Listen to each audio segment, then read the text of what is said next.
Hi friend, हम अमरेश कुमार आप सभी के बीच हम बिहार पुलिस को प्रीवियस ईयर का पेपर लेकर आए हैं। जो 7 अगस्त का जो पेपर हुआ था उसी का है। जो देखिएगा एकदम 100% ओरिजिनल पेपर है। आप लोग 7 अगस्त का जो पेपर थोड़ा सा बाहर आ गया था उसका भी हम यहाँ पर एनालिसिस करा रहे हैं। तो चलिए देखिएगा, यहाँ पर 7 अगस्त का पेपर है। 7 अगस्त का पेपर है प्रीवियस ईयर का। प्रीवियस ईयर 7 अगस्त का पेपर है। 7 अगस्त का ही पेपर है प्रीवियस ईयर का। तो चलिए इसको देखते हैं क्वेश्चन किस प्रकार से पूछा गया था, जो आप लोग को बिहार पुलिस में प्रीवियस ईयर आपको बहुत मदद करेगा। तो चलिए आगे देखते हैं इसको क्या कहता है इसे। देखिएगा यहाँ से आगे एकदम 7 अगस्त का ओरिजिनल पेपर है, मिला लीजिएगा, आप कहीं से मिला सकते हैं। देखिए क्वेश्चन नंबर फर्स्ट कहता है 1980 के दशक प्रारंभ, यानी कि 1980 के दशक के प्रारंभ में सर्वोच्च न्यायालय में तक पहुंच बढ़ाने के लिए कौन सा तंत्र तैयार किया गया था।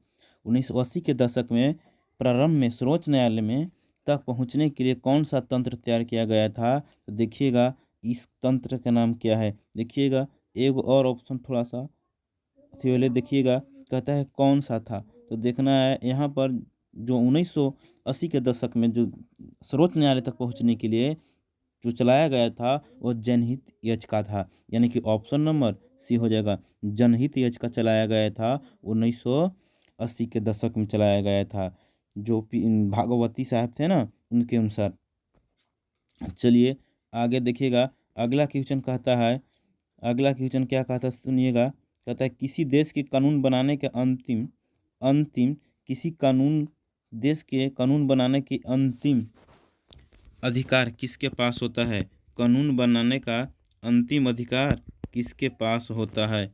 कानून बनाने का अधिकार किसके पास होता है। देखिए किसी भी देश के कानून बनाने का अंतिम अधिकार किसके पास होता है। कानून कौन बना सकता है, यह संसद बनाता है। कानून कौन बनाता है, संसद बनाता है। अब देखिएगा निर्वाचन आयोग, बताइएगा निर्वाचन आयोग किस अनुच्छेद में है। तो ये निर्वाचन आयोग 324 में है। कितना में है, 324 में है। चलिए अगला क्वेश्चन देखिएगा, यहाँ से आपको डायरेक्ट आएगा क्वेश्चन, यानी कह सकते हैं कि प्रीवियस ईयर आपको एग्जाम में बहुत हेल्प करता है। चलिए अगला क्वेश्चन देखिएगा, कहता है वार्षिक वित्तीय विवरण संसद के दोनों सदनों को समक्ष कौन रखता है। देखिए वार्षिक वित्तीय विवरण संसद दोनों सदनों में कौन समक्ष रखता है। तो देखिएगा वार्षिक वित्तीय विवरण जो है ना, यानी कि हम कह सकते हैं कि दोनों सदनों के समक्ष कौन रखता है। तो यह वित्त मंत्री रखता है। कौन रखता है, वित्त मंत्री ही रखता है। देखिए वार्षिक विवरण जो विवरण है ना, वित्तीय विवरण, वार्षिक वार्षिक वित्तीय विवरण है, इसका तैयार कौन करता है, यह राष्ट्रपति तैयार करता है। इसका तैयार कौन करता है, ये राष्ट्रपति तैयार करता है। राष्ट्रपति तैयार करता है। अब देखिएगा यहाँ पर वार्षिक विवरण जो है ना, संसद में बजट का कोई उल्लेख नहीं है। संसद में वार्षिक वित्तीय विवरण जो है ना, 112 अनुच्छेद में इसका वर्णन किया गया है। इसका आंसर राइट आंसर हो जाएगा, बी हो जाएगा। चलिए अगला क्वेश्चन देखते हैं। अगला क्वेश्चन क्या है, कहता है कि सर्वोच्च न्यायालय के मौलिक क्षेत्राधिकार में क्या शामिल है। देखिएगा सर्वोच्च न्यायालय के मौलिक क्षेत्राधिकार में क्या शामिल है। तो सर्वोच्च न्यायालय के क्षेत्राधिकार मौलिक अधिकार में क्या क्या शामिल है। तो देखिएगा इसको में राइट आंसर हो जाएगा संघ एवं राज्यों के बीच तथा राज्य एवं राज्यों के बीच विवादों का निपटारा करना। सर्वोच्च न्यायालय के मौलिक क्षेत्राधिकार में क्या शामिल क्या होता है। तो संघ एवं राज्यों के बीच तथा राज्यों के बीच विवादों का निपटारा करता है। चलिए अगला क्वेश्चन देखते हैं। अगला क्वेश्चन है सेवा रिगपा क्या है। सोवा रिगपा क्या है। सोवा रिगपा क्या है। देखिएगा सोवा रिगपा एक हिमालय की पारंपरिक दावा है। हिमालय की पारंपरिक दावा है। देखिए कुछ हार्ड 7 अगस्त कुछ हार्ड पूछा गया था। तो देखिएगा सोवा रिगपा क्या है, तो हिमालय की पारंपरिक दावा है। चलिए अगला क्वेश्चन देखते हैं। अगला क्वेश्चन क्या है, कहता है ऐसे, देखिए कहता है प्रधानमंत्री नरेंद्र मोदी जी ने मार्च 2024 किस देश में पहली अंडर वाटर मेट्रो ट्रेन का उद्घाटन किया?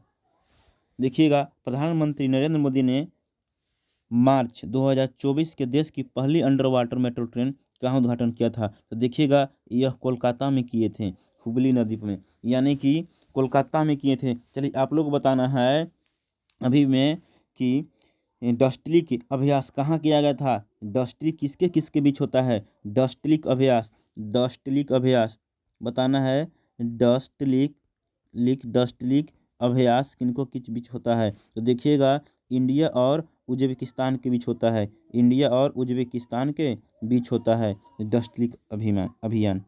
चलिए अगला देखते हैं क्वेश्चन। देखिए, गोलकीपर के रूप में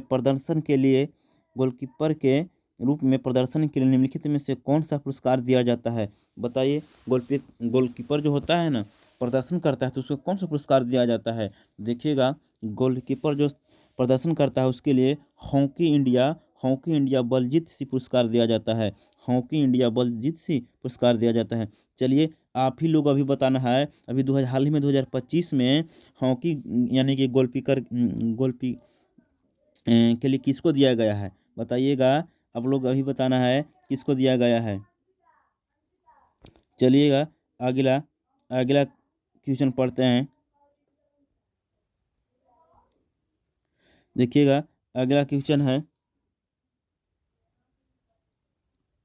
निम्नलिखित में कौन सा भू अस्थायी उपग्रह नहीं है? देखिएगा, देखिए के साथ लग रहा है कि इसमें कौन आंसर हो जाएगा। निम्नलिखित में से कौन सा भू अस्थायी उपग्रह नहीं है? देखिएगा, जीसैट है, जीसैट एक उपग्रह है, एडुसेट भी है, यहाँ पर हेमसेट भी है, यह एक उपग्रह है। लेकिन जुगनू एक कोई उपग्रह नहीं है। तो इसका आंसर क्या हो जाएगा? ऑप्शन नंबर डी हो जाएगा। क्या हो जाएगा? ऑप्शन नंबर डी हो जाएगा इसका आंसर। चलिए आगे देखते हैं अगला क्वेश्चन।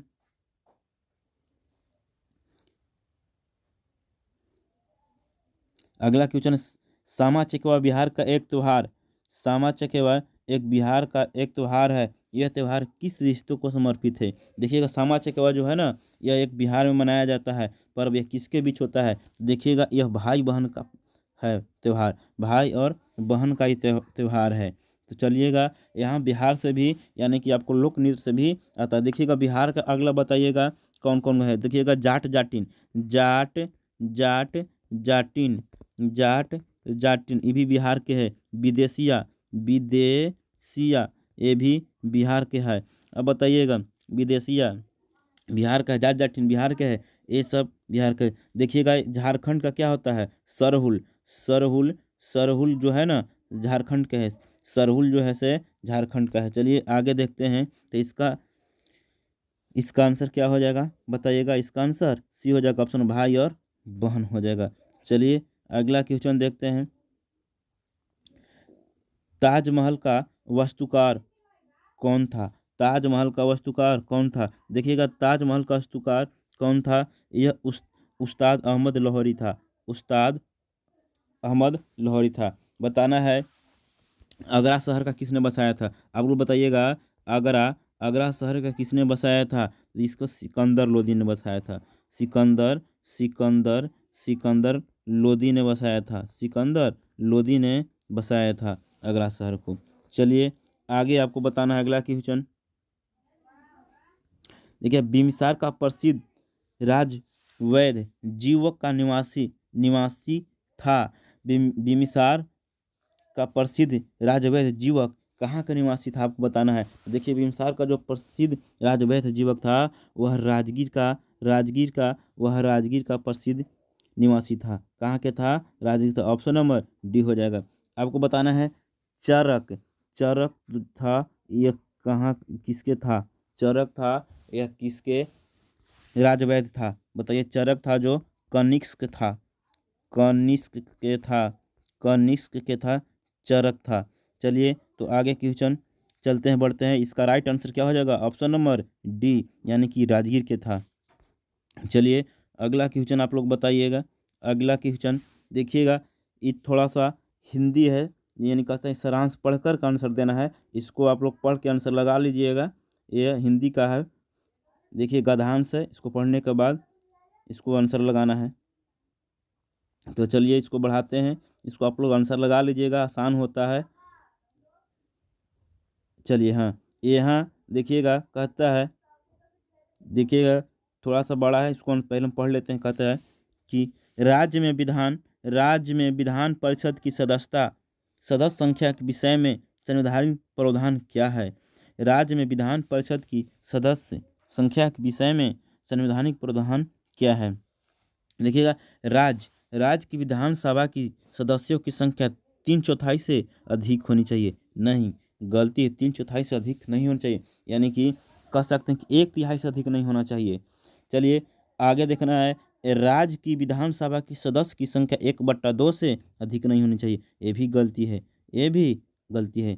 चलिए अगला देखते हैं, अगला ऑप्शन क्या कहता है। कहता है कि राज्य की विधानसभा की सदस्यों की संख्या 1/3 से अधिक नहीं होनी चाहिए, यानी कि सी ऑप्शन इस सही कह रहा है। राज्य की विधानसभा के सदस्यों की संख्या 1/3 से अधिक नहीं होनी चाहिए, 1/3 से अधिक नहीं होनी चाहिए। और न्यूनतम कितना होता है इसे बताइएगा, न्यूनतम कितना होता है इसे बताइएगा। न्यूनतम आपको बताना है। देखिएगा, राज्य विधानसभा है ना, सदस्य 1/3 से नहीं अधिक होना चाहिए, ये आपका राइट आंसर हो जाएगा। चलिए आगे चलते हैं, देखते हैं।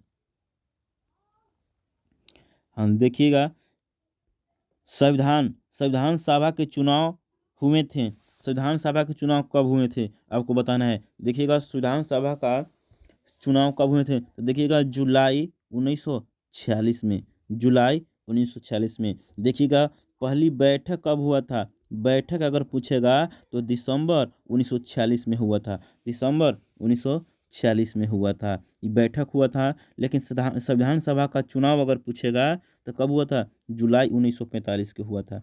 संविधान सभा का अगर पूछता है चुनाव कब हुआ था तो जुलाई 1946 में, और बैठक पूछेगा तो दिसंबर 1946 में हुआ था। चलिए आगे चलते हैं, अगला क्वेश्चन देखिएगा, सर्वोच्च न्यायालय एवं उच्च न्यायालयों के न्यायाधीशों को पद से कौन हटा सकता है। देखिएगा, सर्वोच्च न्यायालय एवं न्यायाधीशों के, सर्वोच्च न्यायालय एवं उच्च न्यायालय के न्यायाधीश है ना, उसको कौन हटा सकता है। तो देखिएगा, यह राष्ट्रपति यदि दोनों राष्ट्रपति है, यदि दोनों सदनों द्वारा प्रस्ताव पारित हो जाता है तो राष्ट्रपति उसको क्या कर देगा, हटा दिया जाएगा, हटा देता है। सर्वोच्च न्यायालय एवं उच्च न्यायालय के न्यायाधीशों को कौन हटा सकता है। देखिएगा, राष्ट्रपति यदि दोनों सदन द्वारा प्रस्ताव पारित हो जाता है तो राष्ट्रपति हटा सकता है, यानी कि इसी को कहते हैं महाभियोग। यानी 2/3 से अगर महाभियोग पारित हो जाता है तो राष्ट्रपति क्या करता है, हटा देता है। तो ऑप्शन नंबर इसको क्या हो जाएगा, डी हो जाएगा आंसर। राइट आंसर क्या हो जाएगा, ऑप्शन नंबर डी हो जाएगा। चलिए अगला क्वेश्चन देखते हैं, निम्नलिखित में से कौन सी गैस पोप की आवाज़ करते हुए जलती है। देखिएगा, पोप जहाँ आ जाएगा वो हाइड्रोजन होता है, क्या होता है, हाइड्रोजन। निम्नलिखित में कौन सी गैस पोप की आवाज़ करते हुए जलती है, तो इसका राइट आंसर क्या हो जाएगा, हाइड्रोजन। अगर आपसे पूछता है कि दूधिया, तो उसमें क्या हो जाएगा, CO2, दूधिया तो CO2, दूधिया CO2 हो जाएगा। अगर इसका पूछता है कि कौन सा गैस है जो पोप करती हुई बजती है, पोप करती हुई आवाज़ करती है, तो H2 यानी हाइड्रोजन हो जाएगा। ऑप्शन नंबर क्या हो जाएगा, राइट आंसर ए हो जाएगा। चलिए आप लोग को बताना है, कुरकुरे यानी चिप्स में कौन सा गैस भरा जाता है, कुरकुरे यानी चिप्स में कौन सा गैस भरा जाता है, बताना है पैकेट में। तो इसको में कौन सा गैस हो जाएगा, नाइट्रोजन। क्या होता है, नाइट्रोजन भरा जाता है। चलिए अगला क्वेश्चन चलते हैं, आप लोग बताइएगा। देखिएगा, अगला क्वेश्चन है, अंडे की जर्दी कोलाइडी का कौन सा प्रकार है, यानी कि अंडे की जर्दी है कौन सा है, बताना है। कौन सा कोलाइडी है आपको बताना है। देखिए, अंडे के जो जर्दी होता है, अंडे के जर्दी वह इमल्सन होता है, क्या होता है, इमल्सन होता है। देखिएगा, ये जो फोम, जो दाढ़ी बनाने वाला जो क्रीम होती है, जो झाग देता है, उसी को हम लोग बोलते हैं फोम, बोलते हैं, क्या बोलते हैं, फोम। ये जेल, यह एक जेल है। देखिएगा, एक जेली तेल आता है ना जो चिपचिप्पा होता है, वह जेल कहलाता है, क्या कहलाता है, जेल कहलाता है। और अंडे की जर्दी कौन सा प्रकार है, तो यह इमल्सन हो जाएगा, यानी कि दूध, ये सब जो है ना इमल्सन में आता है, कौन में आता है, इमल्सन में आता है। चलिए अगला देखना है, अगला क्वेश्चन क्या कहता है। आयरन का परमाणु प्रतीक है, आयरन का परमाणु प्रतीक है। देखिए आयरन पूछ रहा है, आयरन जो होता है ना यानी कि लोहा के बारे में पूछ रहा है, तो लोहा को हो जाएगा Fe को आयरन नाम पूछ दिया है, लैटिन नाम है आयरन का। चलिए देखना है, आगे कहता है यहाँ जल में ऑक्सीजन परमाणु की संकरण अवस्था क्या है। जल में ऑक्सीजन परमाणु की संकरण अवस्था क्या है, तो देखिएगा जल में परमाणु की संकरण अवस्था क्या है, यानी कि H2O में, H2O में। तो देखिएगा H2O में परमाणु संकरण जो होता है ना sp3 होता है। क्या होता है, sp3 होता है। देखिएगा इसको अगर स्ट्रक्चर बनाइएगा तो वहाँ पर जहाँ जहाँ एक बॉन्ड यानी कि एक बॉन्ड होता है सिंगल बॉन्ड या डबल बॉन्ड या ट्रिपल बॉन्ड, वहाँ सिग्मा पाया जाता है एक। क्या पाया जाता है, सिग्मा पाया जाता है एक। और जहाँ जहाँ डबल बॉन्ड क्या होता है, डबल बॉन्ड ट्रिपल बॉन्ड, तो वहाँ पर पाई बॉन्ड संख्या 2 पाया जाता है। कितना पाया जाता है, 2 पाया जाता है। तो यहाँ से संकरण निकलेगा जल, यानी कि जल में ऑक्सीजन का परमाणु की संकरण अवस्था क्या हो जाएगा, sp3 हो जाएगा। कितना हो जाएगा, sp3 हो जाएगा। चलिए अगला क्वेश्चन देखते हैं।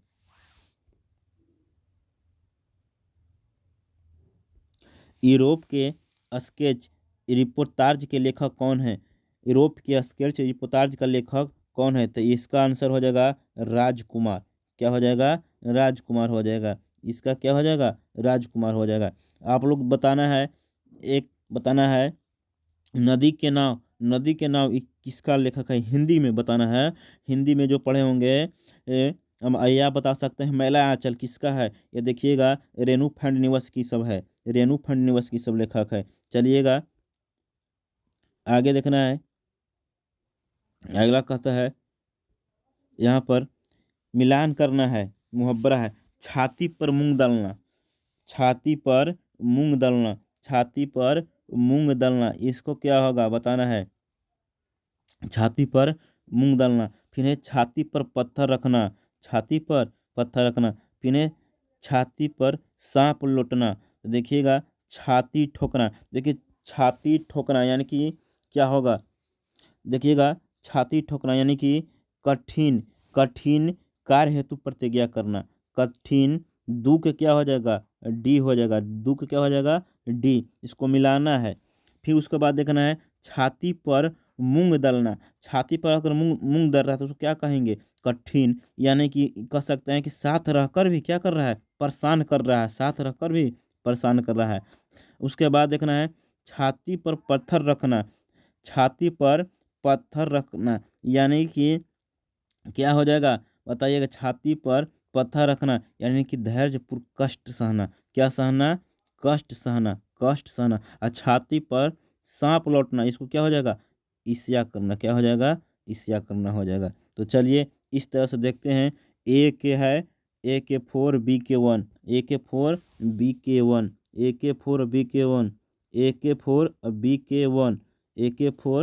AK4 दोनों में है। सी के क्या था, थ्री था, सी के फिर छाती पर सांप लौटना ईर्ष्या करना, यानी कि ऑप्शन नंबर क्या हो जाएगा, बी हो जाएगा। ऑप्शन नंबर क्या हो जाएगा, बी हो जाएगा। ऑप्शन नंबर क्या हो जाएगा, बी हो जाएगा। ऑप्शन नंबर बी हो जाएगा। चलिए आगे चलते हैं। देखिएगा अगला क्वेश्चन कहता है निम्नलिखित में कौन सा समास विग्रह सही नहीं है, निम्नलिखित में कौन सा समास विग्रह सही नहीं है। देखिएगा राजसभा, राजा के लिए सभा। गुरु दक्षिणा, गुरु के लिए दक्षिणा सही है, गुरु दक्षिणा गुरु के लिए दक्षिणा होता है। ऋण मुक्त, ऋण से मुक्त होना।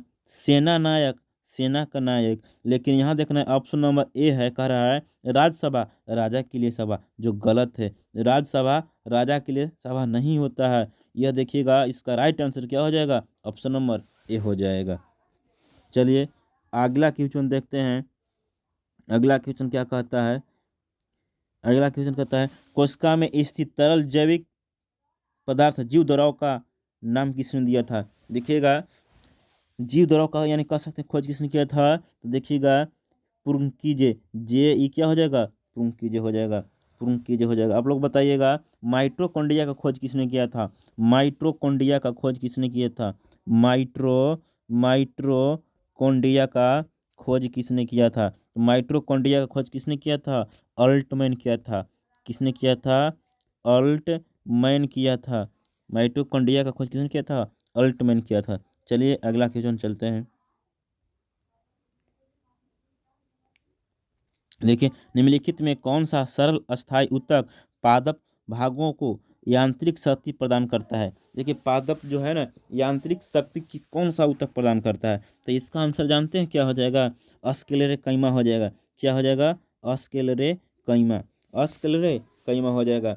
अब बताना है आप लोगों के कोलेनकाइमा के बारे में, आप लोग जानते हैं, बताना है। देखिएगा कोलेनकाइमा जो है ना, कोलेनकाइमा यह जहाँ इसको मैं आप लोग कह सकते हैं कि हरित लवक पाया जाता है, यह भी कोलेनकाइमा होता है। ये इसको कह सकते हैं कि यह जो है ना, यह कठोर होता है, आई क्या होता है, मुलायम होता है। चलिए अगला देखना है, अगला बताइएगा। अगला है हरी पत्तियों भोजन, हरित पत्तियों भोजन पदार्थ के किस रूप में संग्रहित करता है। बताना है हरित पत्तियां भोजन पदार्थ किस रूप में संग्रहित करता है। हरित पत्तियां जो होता है वह भोजन किस रूप में करता है, बताइएगा।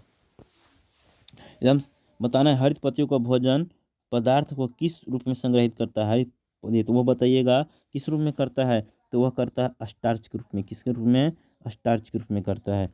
चलिए आगे वाला क्वेश्चन देखते हैं। अगला क्वेश्चन कहता है,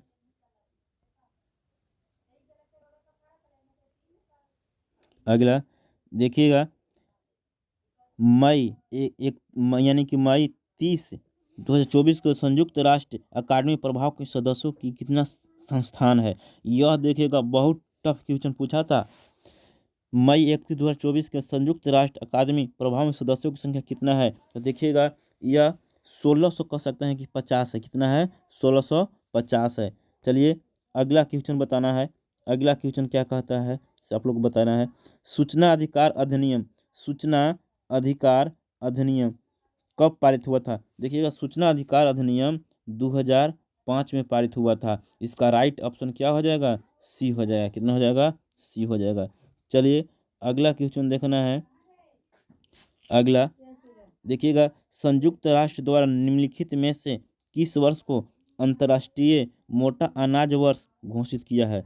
संयुक्त राष्ट्र द्वारा निम्न में से किस वर्ष को अंतर्राष्ट्रीय मोटा अनाज दिवस घोषित किया था। यह देखिएगा मोटा अनाज दिवस है वह 2023 को, वर्ष 2023 को मोटे अनाज का वर्ष घोषित किया गया था। चलिए आप लोग बताइएगा 2025 किसके लिए है, बताना है। यह किसके लिए है, बताना है। 2025 किस वर्ष के लिए है, बता सकते हैं। देखिएगा 2025 है ना, यह किसके लिए है, बताइए। संयुक्त राष्ट्र द्वारा किस वर्ष को अंतर्राष्ट्रीय मोटा अनाज वर्ष घोषित किया गया था, तो देखिएगा 2023। और 2024 किसके लिए था, ऊँटों के लिए था। किसके लिए था, ऊँटों के लिए है, ऊँटों के लिए था 2024, ऊँटों के लिए था 2024। और 2025 है ना, सहीकर्ता के लिए, सहीकर्ता के लिए 2025 है। सहीकर्ता के लिए सहीकर्ता के लिए 2025 है। चलिए आगे देखते हैं क्वेश्चन। देखिएगा लगभग कहता है कि लगभग सभी पादप कोशिकाओं में कौन सा अनुपस्थिति होता है, सभी पादप में कौन सा अनुपस्थिति होता है। देखिएगा इसको में तारकाय क्या होता है, अनुपस्थिति होता है। क्या होता है, अनुपस्थित होता है, यानी कि नहीं मौजूद होता है। लगभग सभी पादप कोशिकाओं में कौन सा अनुपस्थित होता है, तो तारक का क्या होता है, अनुपस्थित होता है। इसका राइट आंसर क्या हो जाएगा, बी। तो चलिए दोस्त इतना आप लोग याद कीजिएगा, मिलाइएगा, पढ़िएगा, इसको रिवाइज कीजिएगा, आपको बहुत फ़ायदा यहाँ से होने वाला है। तो चलिए आज का सेशन इतना ही रहेगा, फिर आपको लेकर आएंगे ऑब्जेक्टिव। तो चलिए जय हिंद दोस्तों।